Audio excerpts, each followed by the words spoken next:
sempat bilang di sidang. Bukan perintah Pak Jokowi, kamu yang ngarang-ngarang itu. Saya bilang kalau mau tahu lebih dalam, mesti tanya Menteri BUMN sampai Presiden.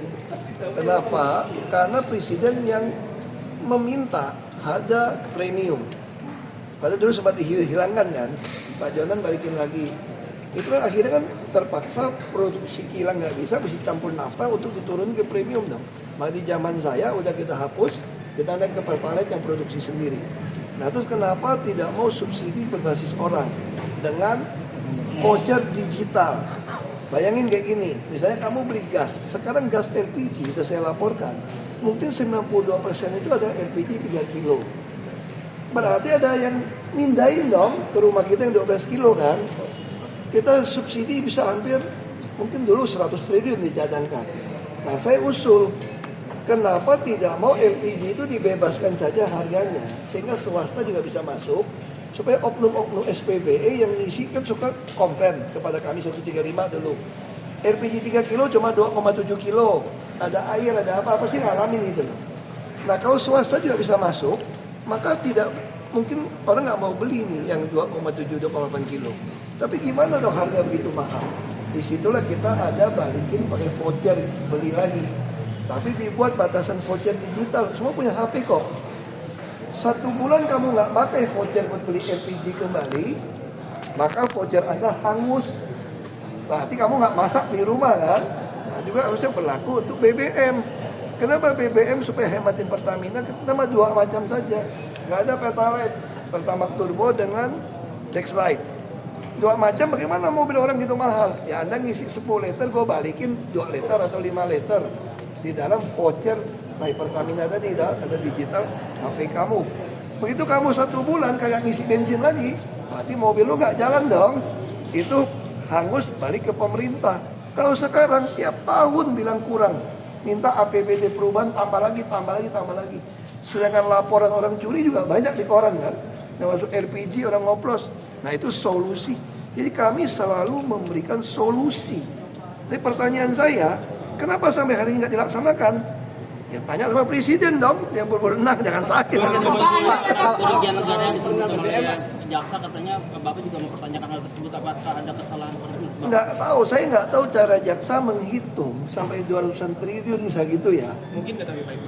Saya juga nggak tahu dari mana bisa melangkah seperti itu, saya nggak tahu. Tapi mungkin Ada. Pak, tapi dari Pak Ahok sendiri tadi kan menyebutkan tidak ada catatan dari BPK ataupun BPKP gitu ya. Nah, dan kemudian apa yang terjadi penyimpangan? Ya kalau kita merujuk ke operasional PT Pertamina, BPK maupun BPKP itu kan audit operasional, bukan audit investigasi. Berbeda dengan proses audit investigasi dalam rangka penegakan hukum. Sehingga kalau dilihat dari konteksnya, tidak ada direksi yang akan melaporkan sendiri penyimpangan yang terjadi di masa direksi. Sehingga dalam perkara ini kan temuan-temuan banyak. Ada beberapa klaster, mulai dari klaster impor minyak mentah, klaster impor BBM, kemudian pengapalan, storage. Itu kan sesuatu yang kausalitas ya. Akibat ada perbuatan melawan hukum di hulu, ini akan mengakibatkan biaya tinggi dan menyebabkan perbuatan melawan hukum di hilirnya seperti itu.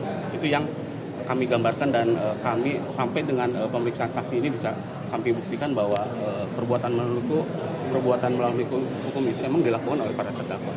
Bang, soal nanti ahli apa aja Bang dihadirkan Bang? Nanti di sesi kedua kami akan menghadirkan ahli keuangan negara, kemudian ahli HAN ya. Nanti karena ini keterkaitan dengan beberapa terdakwa ini kan menjabat sebagai direktur direksi PT Pertamina. Sehingga dari sisi kebijakan atau hukum administrasi negara kita akan menyoroti apakah kebijakan yang diambil oleh para direksi ini menyimpang dari aspek hukum HAN tadi.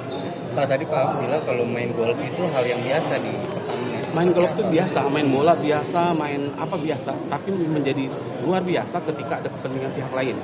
Misalkan dibiayai oleh pihak swasta, karena ini direksi kan statusnya BUMN ya, ada etika yang harus dijunjung tinggi.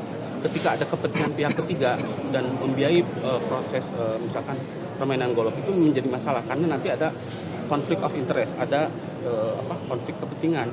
Ketika dia memutus pasti dia udah terbebani oleh para pihak swasta tadi. Tadi Pak Ahok sebut pernah diajak Chevron juga gitu. Artinya Nah tadi dia tidak menjelaskan kan apa itu konteksnya, pembiayaannya dari mana. Tadi Pak Ahok menjelaskan biaya sendiri. Tapi kalau di perkara ini kan kami sudah bisa buktikan bahwa golf yang dilakukan oleh para terdakwa ini ternyata dibiayai oleh operasional PT OTM seperti itu.